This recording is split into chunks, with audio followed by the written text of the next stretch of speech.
Welcome to my lecture on symbols of royal authority, Sasanian cityscapes in the southwest of Iran. I gave this lecture for the Purdawood Center of the Study of the Iranian World, and I want to thank them very much for inviting me and giving me the opportunity to give insights into my PhD thesis, which was only published in German. My heartfelt thank you. The Sasanian Empire was one of the longest lived empires in the ancient Near East. It stretched from northern Mesopotamia to northern India. On the map we can see the extent of the empire under Shapur I. Shapur I was the second ruler of the Sasanian dynasty. He was the son of the founder of the dynasty, Ardashir I. And how do we know the extent of the empire? Because he tells us about it in his trilingual inscription in the Kaaba Zardosh in Naqsh-e-Rustam in modern-day Iran. The formation of the Sasanian Empire and the successes of the founder of the empire, Ardashir Babakan, are amongst the most popular topics in the historical, legendary historiography of late antiquity in medieval Iran. The formation of the Sasanian Empire and the successes of the founder of the empire, Ardashir Babakan, father of Shapur I, are amongst the most popular topics in the historical, legendary historiography of the late antiquity in medieval Iran. As was the case for most of the history of the ancient Near East, the founding of cities, as well as the building or renovation of palaces and temples, was limited to the rulers and their immediate kin. The founder of the dynasty, Ardashir, was one of the most important Sasanian city builders. According to later sources, in his case to Tabari, who provided the most comprehensive list, he founded 8 cities. Of these cities, the first 3 were in Fars. Fars is the region we are looking at today. Ardashir Wara, Ramadashir and Revadashir. His son, Shapur I, which we have seen earlier, he built even more cities, and Hamza, also a later source, hands down a list of 16 cities which Shapur is said to have founded, of which Bīšāpūr in Fars is of particular interest to us today. But what do we know about cities? Not much, unfortunately. The trilingual monument inscription from Naqsh-e-Rustam, written shortly after 260 CE, reports that prisoners from Shapur's wars against the Romans were deported to central heartlands of the empire, which are in Persis, in Parthia, in Khuzestan, Azuristan and elsewhere where the king owned crown estates. This implicates that royal cities were noticeably absent from a large part of the landmass of Iransha is said to have encompassed. Accordingly, the early Sasanians would have founded hardly any cities in the north and east of the empire. These were primarily the regions known as strongholds of the great noble houses. But what is a city in the Sasanian sense? A city is called, or we have the letter of Shahristan. A Shahristan is a province, a capital, a city, but it also means a city with its surrounding region. In the Shahristani-ha Iransha, it stands for capital city in its surrounding area. Muqaddasi, also a later source, he tells us that the associated county of a city is about a small day trip large. So he's talking about Ardashir Wara in this case. So from the historical sources, from literary sources, we know it's not only the city but also the surroundings. But what about the archaeological evidence? Here we have 3 cities in Fars, and although none of them has been a capital in modern sense, so Ctesiphon has been the political capital of the empire since 2026. The Sasanian legacies in Fars, which include over 30 monumental rock reliefs, inscription, building remains, they show that this province played a central role in the formative period of the empire. Like the Persis for the Achaemenids, Fars was the favorite region of the Sasanians, who understood their homeland as a place of special historical, political, religious depth and revered the sacred sites and legacies of their legendary predecessors. In this lecture, I focus on the cities of Ardashir Wara and Bīšāpūr, both of which can be securely dated to the early Sasanian period through excavations. However, these excavations were limited in scope, the methods are sometimes unclear, and they were published in sometimes contradictory manners in various books and articles. Coming to Ardashir, the first city. The term Khwara is translated as luck, charisma, destiny or majesty, and it refers to a God-given positive quality that distinguishes particularly outstanding personalities. It was considered by the Sasanians to be a prerequisite for royal dignity. Investigations of the city took place in the 1970s under the direction of Dietrich Hof. Since then there have been restoration campaigns, and in 2005 Dr. Lilinia Khan conducted the most recent excavations in the city of Ardashir. The few historical sources indicate that the surrounding area also played a central role in the Sasanian cities. This is already evident in the first foundation of Ardashir. Probably the first rock relief of the Sasanian dynasty, Firuzabad I, was carved into a steep face of the Tangab Strait near Ardashir, which controlled access to the city from the north. The relief is located high above the gorge next to the antique road and could be seen by travelers coming from the direction of Istach. The Victory relief, measuring 18 to 4 meters, is the largest relief created in the Sasanian period and probably depicts the Battle of Ormuzd Gan, in which Ardashir was victorious over the Parthian king Atabanus. The figures are not carved deeper than 6 centimeters into the rock at any point, making them shallower than the later reliefs.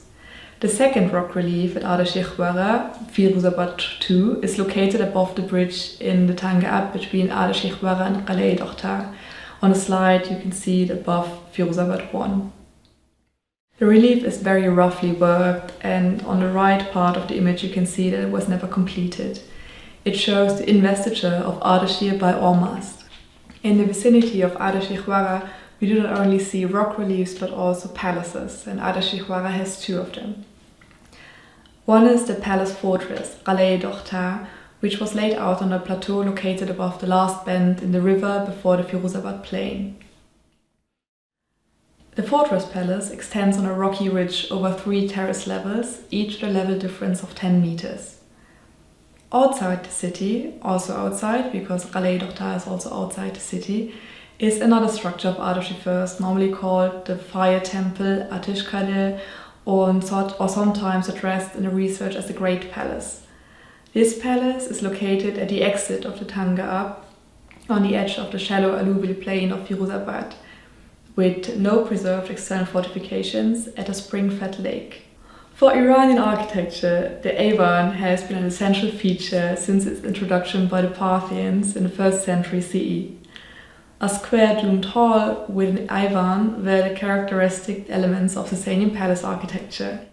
However, what we can see as a new invitation here is the use of trumpets, and this is very special.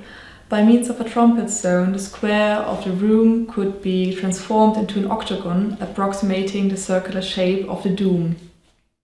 This architectural technique found its counterpart in the West only in the 6th century, among others in Hagia Sophia.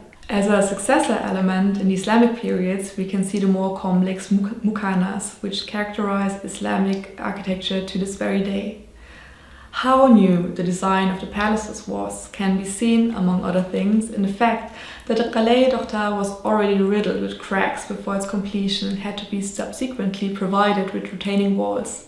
In the case of the Valley Palace, which was built later, the load-bearing masonry is twice as wide as in the Qalei Dokhtar.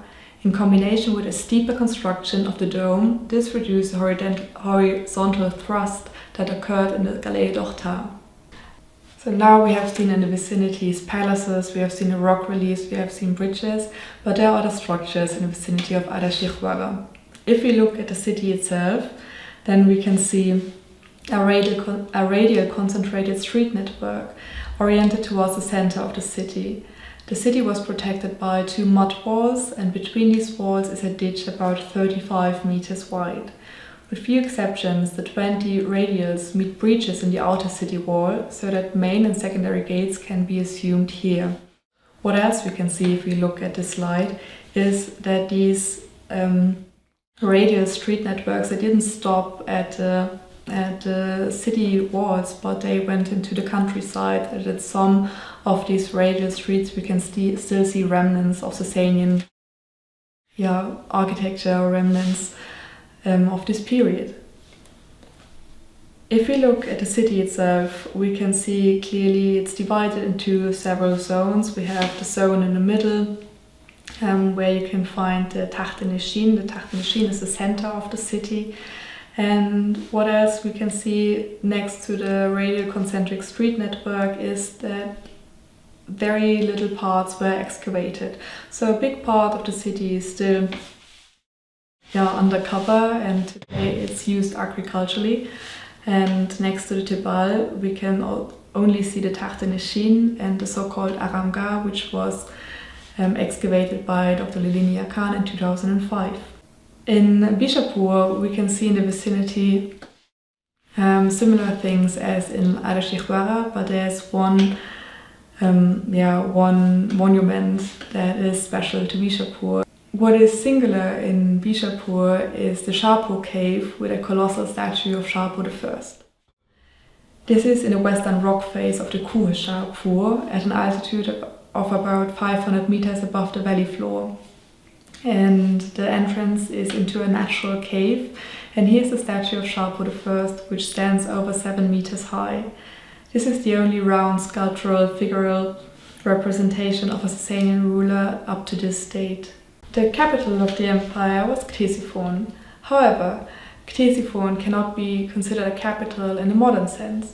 For the early Sasanians, it's not so easy to make statements about a traveling kingdom, but it seems likely that the capital was where the king stayed and moved with him when he changed places. Thus, no city or palace can be considered the exclusive center of the empire.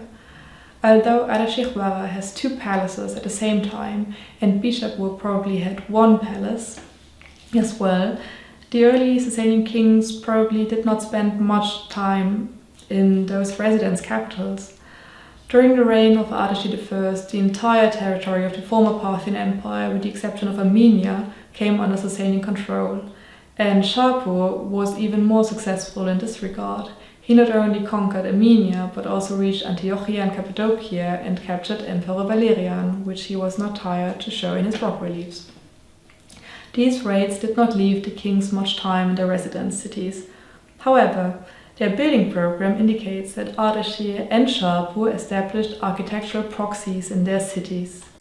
Although the center in both cities is completely different in design, there's one thing they have in common: the monument in the center.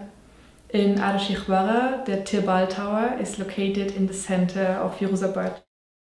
What we can see on the slide is the remnants of this tower. It's still 99 meters, and you can see, and 30 meters high, and you can see the cars as a scale for your imagination, so you can see how tall it's still standing.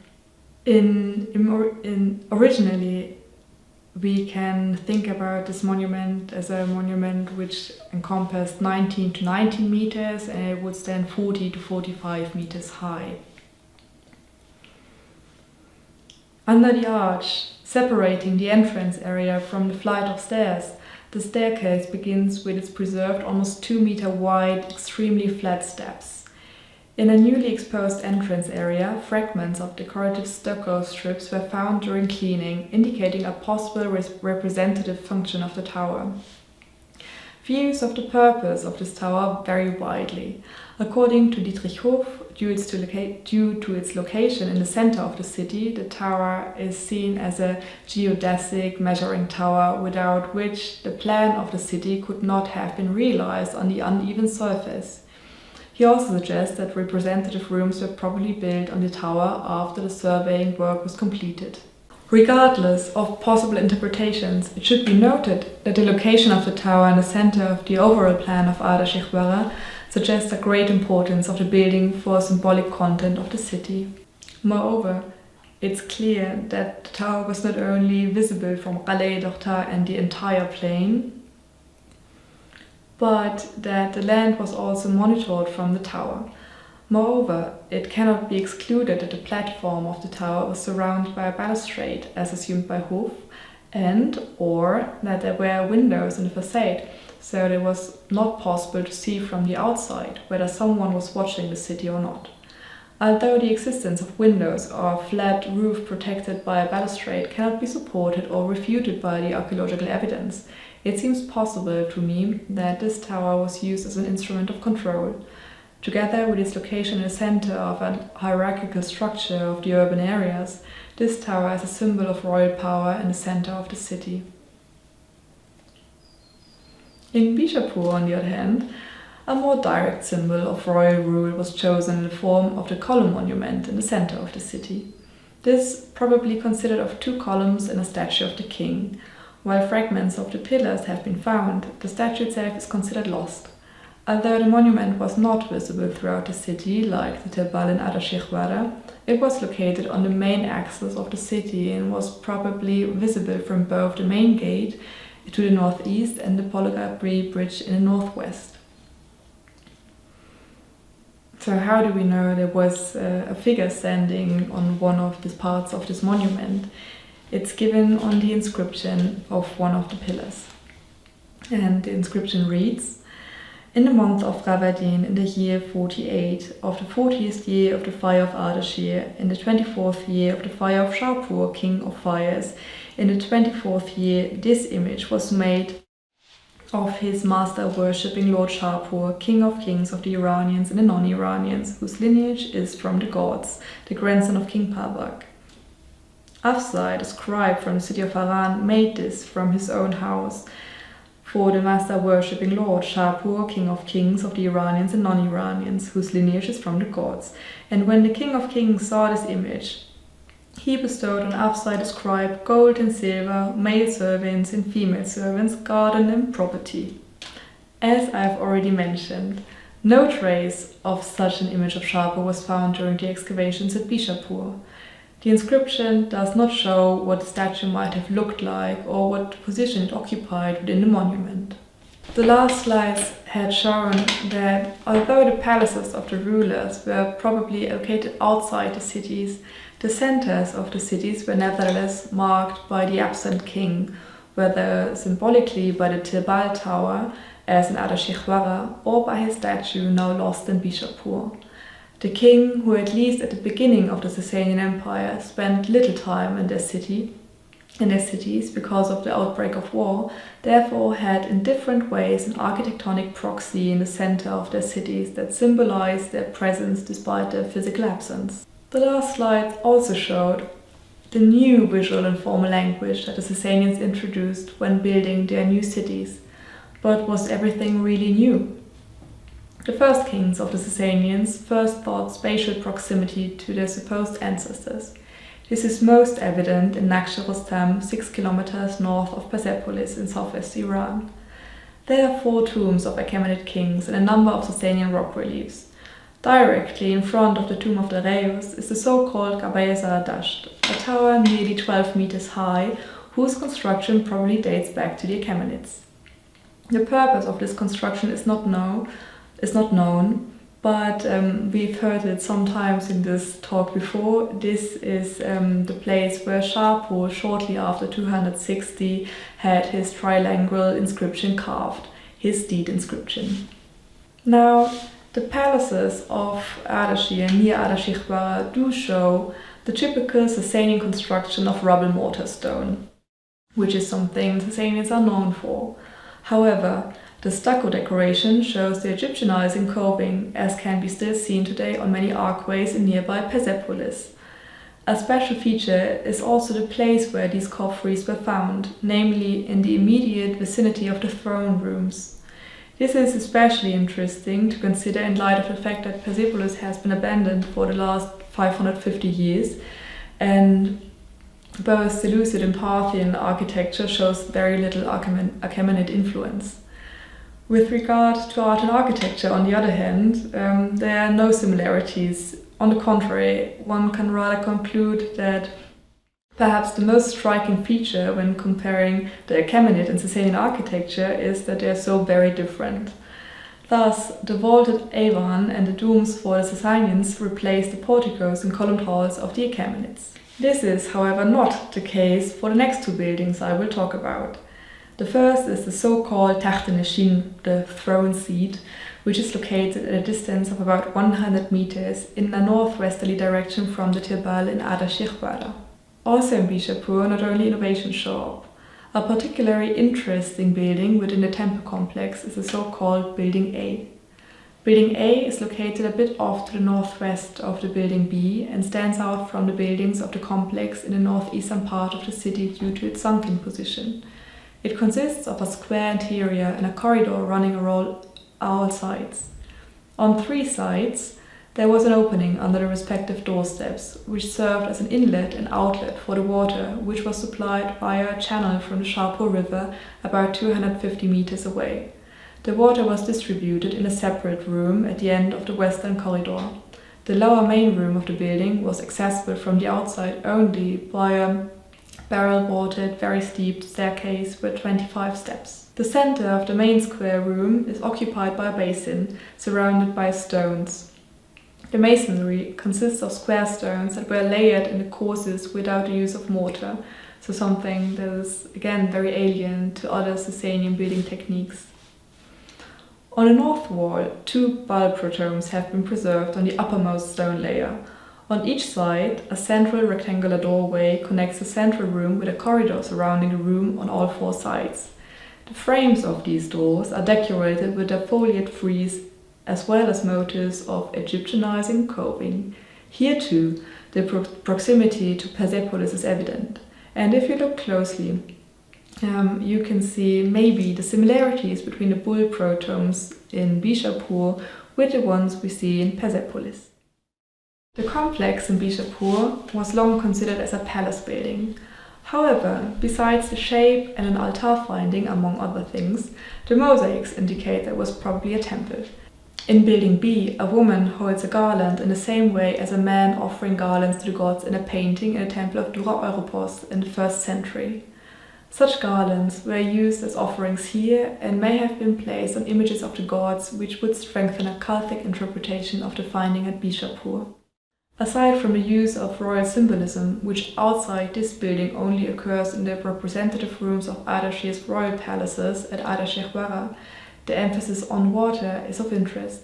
Pier Francesco Halieri has elaborated that water may have functioned as a donor of Hwara. A corresponding interpretation would also be possible for Bīšāpūr's cave. Here Bīšāpūr is standing in a basin which could have been filled with water. So, we have seen that while many aspects were completely new about the city building, such as the shape and interior design of Ardashir and the design and construction of Ardashir's 2 palaces. In some places, however, the Sasanian took their cue from the legacies of the so-called ancestors, namely in the places that were significant to them. The 2 palaces were places of representation of the first Sasanian king Ardashir. The Tahtaneshin, as the fire temple of the city of Ardashir, may have served at the site of one of the dynastic fires for Ardashir. So did the temple complex in the city of Bīšāpūr.